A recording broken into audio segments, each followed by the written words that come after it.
Hello everyone, welcome to প্রোভাই study centre. একটি কাজ এ 10 দিনে, বি 12 দিনে এবং সি 15 দিনে করতে পারে। তারা কাজ শুরু করার দুদিন পর এ ও কাজ সম্পন্ন করার 4 দিন আগে সি চলে যায়। পরে কাজটি শেষ হতে কতদিন লেগেছিল? এ করছে 10 দিনে, বি করছে আমার 12 দিনে এবং সি সেই কাজটি করছে 15 দিনে। আমরা টোটাল কাজটা জানি না, তাহলে টোটাল কাজটা আমরা কি করব? অ্যাজিউম করে নেব বা ধরে নেব টোটাল কাজটা। আর টোটাল কাজটা এমন একটা কাজ ধরবো যা 10, 12 এবং 15 দিয়েই কাটবে। তাহলে দেখো 10, 12, 15 দিয়ে কাটে এমন একটা সংখ্যা 60 হতে পারে। তবে এই 60টাকে আমরা কি বলবো? Total work. এই যে 60টা আছে এটা আমাদের টোটাল ওয়ার্ক। খেয়াল রাখবে, এটা আমাদের টোটাল ওয়ার্ক। 10 দিনে যদি 60 ইউনিট কাজ করে, তবে এ একদিনে কত ইউনিট কাজ করবে? তাহলে এ একদিনে কাজ করবে 6 ইউনিট, বি একদিনে কাজ করবে 5 ইউনিট আর সি একদিনে কাজ করবে 4 ইউনিট। দেখো এবার বলে দিয়েছে তারা কাজ শুরু করার দুদিন পরে এ ও কাজ সম্পন্ন হওয়ার 4 দিন আগে সি চলে যায়। দেখো আমি যদি বলি এখান থেকে কাজ শুরু হয়েছে, তারপরে কতদিন কাজ চলেছে সেটা আমার জানা নেই। প্রথমে কি বলেছে? তারা কাজ শুরু করার দুদিন পর এ, তার মানে আমরা বলতে পারি কাজ যখন শুরু হয়েছে তার এখান থেকে ধরো এতটা আমার 2 দিন। এই 2 দিন পরে কি করেছে? এ বেরিয়ে গেছে। এইবার কি বলেছে? কাজ সম্পূর্ণ হওয়ার 4 দিন আগে সি চলে যায়। তাহলে আমি মনে করি কাজ ধরো এখানে শেষ হয়েছে, এই জায়গাটায় কাজ আমার শেষ হয়েছে, তাহলে এর 4 দিন আগে, তাহলে আমি বলতে পারি এখান থেকে কোনো একটা জায়গা থেকে সি চলে যায়। আর এই দূরত্বটা বা এই জায়গাটা, এই সময়টা কদিন? 4 দিন। ঠিক আছে, এই অঙ্কগুলো করার সময় আমরা খেয়াল রাখবো কাজ শুরু করার পরে যে চলে যাবে তাকে আমরা বাদ দিয়ে দেব।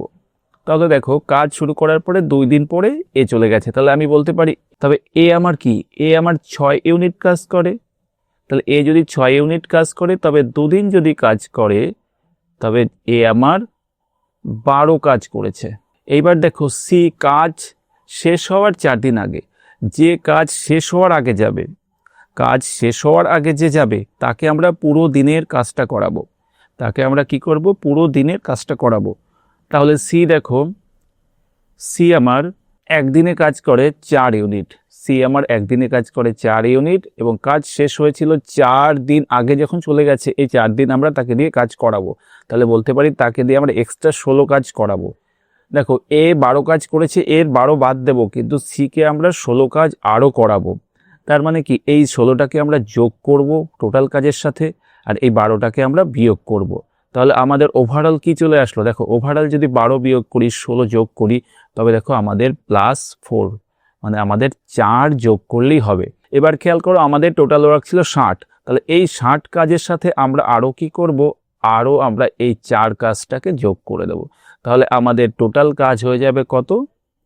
64। এই 64 কাজটা দেখো কে করবে? একদম এখান থেকে সিকে আমরা টেনে নিয়ে এখানে গেছি, তাহলে এই কাজটা কে করবে? সিকে তো করাবোই, সি করবে। আর একজন দেখো কে গেছে? পুরো কাজটা কে করেছে? দেখো এখানে পুরো কাজটা করেছে এ, তো চলে গেছে, একে বাদ দিয়ে দিয়েছি। আর সিকে টেনে নিয়ে এ পর্যন্ত কাজ করাবো। তাহলে দেখো এখান থেকে বি আছে, বি কিন্তু এখানে কাজ করতে করতে এই পর্যন্ত চলে আসছে। তাহলে আমরা বলবো এই যে 64 কাজটা আছে, এই 64 কাজটা আমরা সি আর বিকে দিয়ে করাবো। এবার দেখো সি আর বি, সি কত ইউনিট কাজ করে? সি করে 4 ইউনিট আর আমার বি করে 5 ইউনিট। তার মানে কি? আমি টোটাল তাদের সি প্লাস বি অর্থাৎ 9 ইউনিটের কাজ আমরা করাবো। তারা একসাথে প্রতিদিন কত ইউনিট কাজ করে? 9 ইউনিট কাজ করে। তাহলে এই 64 কাজটা কে করবে? সি প্লাস বি করবে, তাহলে 9 ইউনিট দিয়ে কাজ করবে। তাহলে তারা পরে কাজটি শেষ হতে কতদিন লেগেছিল? আচ্ছা এখানে পরে না, এটা পরে হবে না, এটা হবে কাজটি শেষ হতে কতদিন লেগেছিল। তাহলে কাজটি শেষ হতে আমার টোটাল কাজ 64, তা 64 মানে 9 দিয়ে যদি কাজ করে এক এক ইউনিট, তাহলে আমি বলবো 64/9 দিন। তাহলে আমার উত্তর কি হয়ে যাবে? অপশন সি আমাদের রাইট অ্যান্সার হয়ে যাবে।